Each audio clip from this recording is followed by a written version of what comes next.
रसूलुल्लाह सल्लल्लाहु अलैहि वसल्लम ने भी बताया है कि जब दज्जाल के बारे में सुनो तो पहाड़ों की तरफ भागो। कुरान, इंजील और तौरात तीनों एक बात पर इशारा करते हैं कि पहाड़ सिर्फ पत्थर नहीं, रहस्यों के खजाने हैं।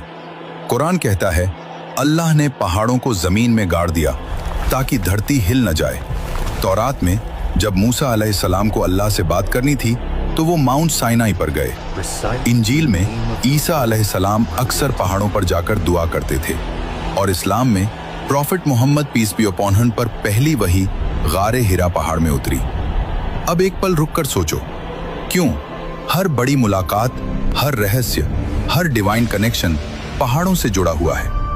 और कहानी यहीं खत्म नहीं होती। नूह अलैहिस्सलाम की कश्ती जूदी पहाड़ पर ठहरती है। हजरत सालेह अलैहिस्सलाम और उनकी कौम के सामने एक ऊंटनी पहाड़ को चीर कर निकलती है।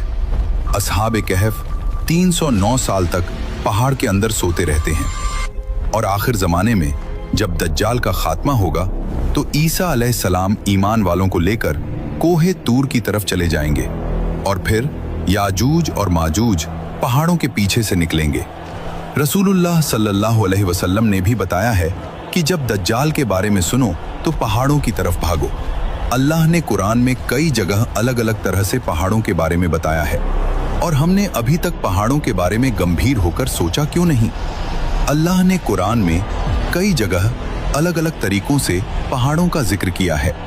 कहीं उन्हें जमीन के खूंटे बताया, कहीं उन्हें निशानी बनाया, कहीं उनके रंगों की बात की, कहीं कहा अगर कुरान पहाड़ पर उतरता तो वो फट जाता और कयामत के दिन यही पहाड़ रुई की तरह उड़ जाएंगे।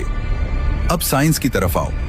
साइंस कहती है ऊंचाई पर ग्रेविटी थोड़ी बदलती है, टाइम का फ्लो भी हल्का सा अलग महसूस होता है और कुछ थ्योरीज कहती हैं कि एक्सट्रीम जगहों पर स्पेस टाइम बेंड हो सकता है।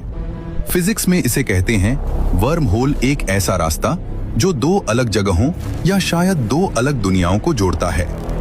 कुछ एक्सपेरिमेंट्स जैसे सर्न ये समझने की कोशिश कर रहे हैं कि क्या ऐसे पोर्टल्स पॉसिबल हैं।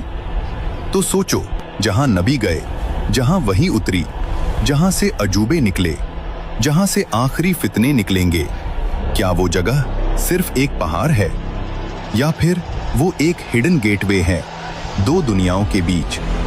और सच ये है, हमने पहाड़ों को सिर्फ पत्थर समझ लिया है, लेकिन पहाड़ों में बहुत कुछ छुपा हुआ है। इसलिए अब वक्त आ गया है कि हम पहाड़ों को सिर्फ देखें नहीं, बल्कि उन्हें एक्सप्लोर करें।